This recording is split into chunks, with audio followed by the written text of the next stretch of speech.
Ángela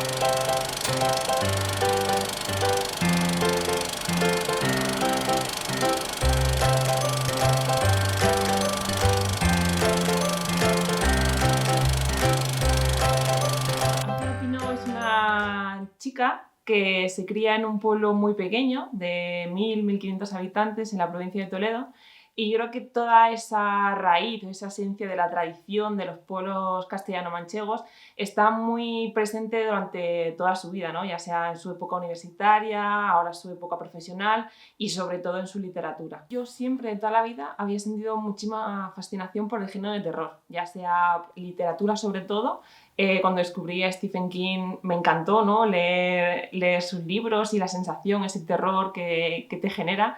Las películas también mucho, lo que pasa es que tengo que reconocer que soy bastante asustadiza. Entonces, ver películas de terror parece una contradicción absoluta, pero yo veo las películas de terror con una mano delante. Pero me gusta mucho todo el género, aparte, a pesar del, no sé, del miedo, de los malos ratos que puedo pasar.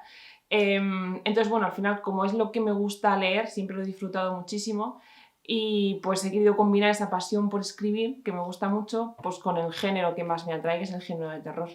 Estoy un poco perturbada. La primera vez que mi marido leyó El Borrador, estuvo 2 meses durmiendo en el sofá. La primera novela, que es Magical Mystery Tour, tarda bastante en salir a la luz porque, bueno, pues al final es una escritora novel, eres joven, no consigues, llamas a muchas puertas y al final pues cuesta que te hagan caso. Y creo que está pues guardada en un cajón a lo mejor durante 2 o 3 años, hasta que pues un día mi marido la coge y le dice me dice que le gusta mucho, que aunque sea que la suba a Amazon, ¿no? Que Amazon tiene la posibilidad de la autoedición, y que bueno, pues que aunque sean los familiares, pues igual a los amigos les puede interesar.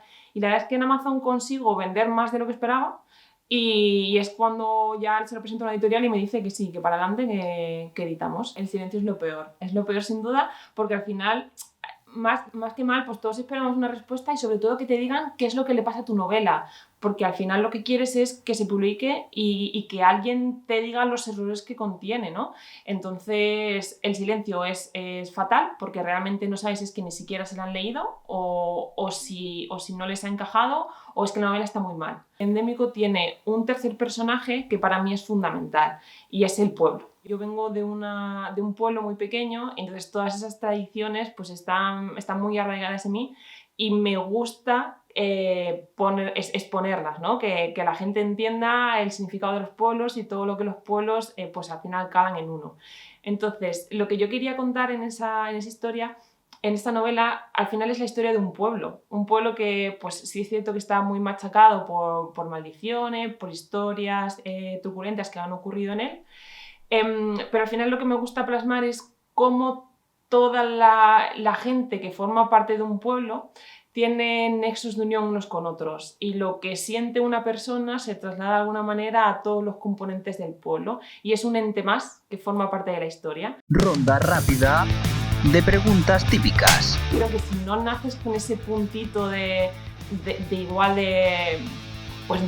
soledad o de ensimismamiento, de contemplación de las estrellas, yo creo que puedes ser escritor, pero de otra manera distinta. Me cuesta mucho, lo he intentado, pero me cuesta mucho encorsetarme a una planificación hecha, porque una vez que empiezo, los personajes adquieren vida propia, entonces son ellos realmente los que me van diciendo qué es lo que está pasando.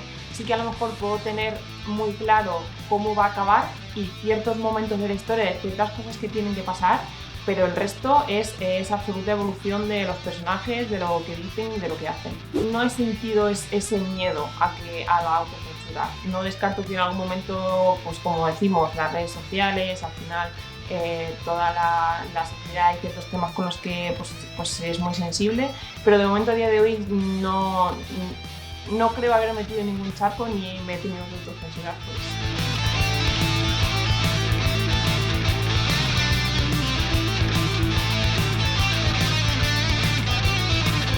Tengo como cierto síndrome del impostor, ¿no?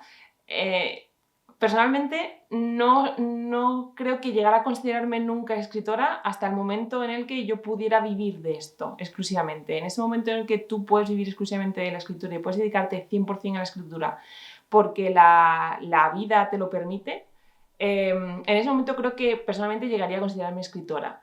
pero hasta el momento, para mí, es un hobby en el que he tenido la suerte pues, de que una editorial ha creído en mí y me ha facilitado el que otras personas me lean, ¿vale? Pero no me considero a mí misma escritora porque hasta el momento, pues eso, para mí es un hobby. Regalar, enseñar y proteger la cultura, que es el mejor legado que puedes dejar. El primer libro de terror que leí fue Un saco de huesos de Stephen King, porque se lo habían regalado a mi primo en un cumpleaños. Y pues cuando leí un poquito la vuelta, ¿no? La contraportada, pues me llamó la atención ya un poquito ese intríngulis en terror. Yo hasta el momento solo había leído sobre todo género fantástico, ¿no? Tipo Señor de los Anillos o toda la saga de la Dragonlance, este tipo de historias que también me atraían mucho. Pero yo creo que ahí fue un poquito cuando yo cambié, giré totalmente al género de terror. Es un género que la mayoría de las situaciones ya están muy manidas. Es muy difícil encontrar personalmente opino, una obra de terror en la que sea todo nuevo y que no veas situaciones o circunstancias que ya has visto antes. Pasa un poco con las películas, ¿no? Si alguna vez hay un apocalipsis zombie, buscadme, porque yo ya he resuelto 1000 millones de veces el ser perseguida por un zombie. ¿Hacia dónde creo que se puede innovar? Pues el mundo de las redes sociales al final puede llegar a generar nuevos terrores, ¿vale? Ya no estoy hablando solo de terrores sobrenaturales, que también, sino pues otro tipo de terrores más al rechazo social o a que te hagan bullying o a tecnologías que se nos vayan de las manos y pues al final entremos un poco en género más apocalíptico. Entonces creo que todo el universo de las redes sociales, por ser novedoso de esta generación, puede aportarnos un poquito más de originalidad al tema. El género de terror aquí en España no es que se considere de segunda categoría, pero sí que a lo mejor pues, por tradición, ¿no? La cultura española se ha tendido siempre más a géneros más costumbristas, más de la tradición, pues más del día a día. Eso deriva un poco también en el que el género histórico se lee mucho, la novela romántica, pero creo que cuando empezamos a hablar ya pues, de ciencia ficción, de fantasía, de terror, al final como creo que se considera o no se les presta tanta atención como al resto de géneros, porque al final se entiende que se vende menos y es como un público muy acotado, muy de género, muy de culto, el que se acerca a este tipo de literatura.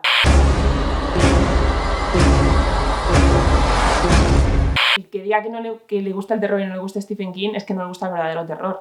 Es el padre de la literatura y cualquier libro que te leas de él pues es casi un mantra, ¿no? para los escritores del género. Me gusta mucho de él, sobre todo Cementerio de Animales y El misterio de Salem Lot, creo que son los principales. Luego, por nombrar a alguien que para mí es referente en todo, ya no solo por el género de terror, porque sea española o por el hecho de ser mujer, porque también buscas alguien en quien representarte, pues adoro mucho a Pilar Pedraza, que es de aquí, que tiene historias muy interesantes y que también te levantan los pelos de punta, y sobre todo Shirley Jackson. Shirley Jackson también tiene historias pues que te hacen pensar y además era una escritora muy peculiar para su época y creo que ya su propia vida da para escribir historias.